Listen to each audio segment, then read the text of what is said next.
Karibu tena kwenye Evo Forex Podcast.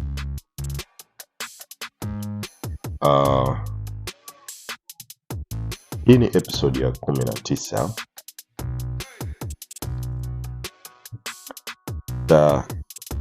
Kuna vitu nataka nivizungumze kidogo leo. Vitu muhimu au niseme ni kitu muhimu kwenye Forex trading. Leo nataka tuongee kitu ambacho trader wengi hawakijui. Sana sana wale traders wapya kwenye swala zima la Forex. Lakini ndicho kinachoamua kama utaendelea kupoteza au utakuwa kwenye upande wa kupata. Leo kwa kifupi tutaongelea age. Nadhani masikioni kwenu sio kitu kigeni na kisikia. Leo natamani nikiongelee sababu wiki nzima nilikuwa nafikiria kwa nini nisiongelee hichi kitu. Kwa sababu nitakuwa na series nyingine lakini zitakuwa ni tofauti kidogo. Nitakuwa naongelea vitu vingine kabisa tofauti na hivi ambavyo nimeviongelea kipindi hiki cha hizi series 20. Manake nikimaliza hii ya 19 nitakuwa nimebakiza series moja tu. Na usisahau kufanya subscription ya hii channel kwa sababu vizuri vinakuja. Vingi vizuri vinakuja. Tuendelee. Tujiulize swali kwa pamoja. Kwa nini trader mmoja anashinda mara nyingi na mwingine anapoteza kila mara?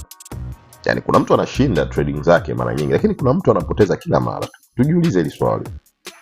Je, ni bahati? Yaani anakuwa anabahatisha, slaki? Kwa mimi najibu hili swali hapana. Jibu ni no, hapana. Ni kwa sababu moja tu, ana age na mwingine hana. Sasa hiyo age ni nini? Hii ni faida ndogo ulionayo kwenye market. Unajua kitu kinachokupa probability kubwa ya kuwini kuliko kupoteza. Sio lazima ushinde kila trader, lakini kwa muda mrefu utakuwa tu profitable. Kuna strategy mtu anaweza kuambia kuna strategy iko vizuri sana, lakini hakuna strategy inayokuwa winning 100%. Lakini strategy yenye edge inaweza kukupa profit kwa muda mrefu. Nataka nikupe mfano mmoja. Fikiria upo zako casino. Casino bwana hairuhusu kushinda kila game. Kama uko uelewi basi nataka nikujuze. Casino hairuhusu ushinde kila game, sorry. Lakini ina age ndogo na ndio maana inashinda muda mrefu. Sasa ukija kwenye upande wa Forex pia ipo hivyo. Sasa kwa nini traders wengi wanakuwa hawana hii age? Wanarukaruka strategy. Hawakai sehemu moja kujifunza. Trader hapendi kufanya backtesting. Hawajui kama system inafanya kazi au la. Wana trade kwa hisia. Hakuna consistency.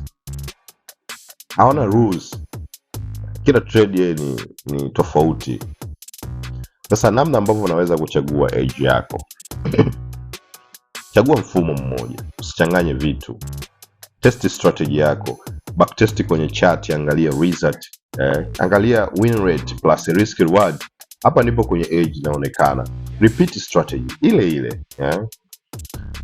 Hapa ndipo kuna consistency inajengwa. Sorry. Hedge ipo kwenye strategy pekee.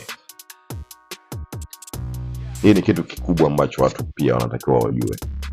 Hedge inaweza kuwa timing yako, discipline, risk management, sio strategy tu. Mfano kama trader anaweza kuwa na strategy ya kawaida lakini akawa na discipline, anaweza kushinda trade mwenyewe. Yaani anaweza kuwin zile trader ngoja niweke vizuri. Anamweza kumshinda yule trader mwenye strategy nzuri lakini hana discipline. Sasa kuna makosa ambayo tunatakiwa tuyaepuke.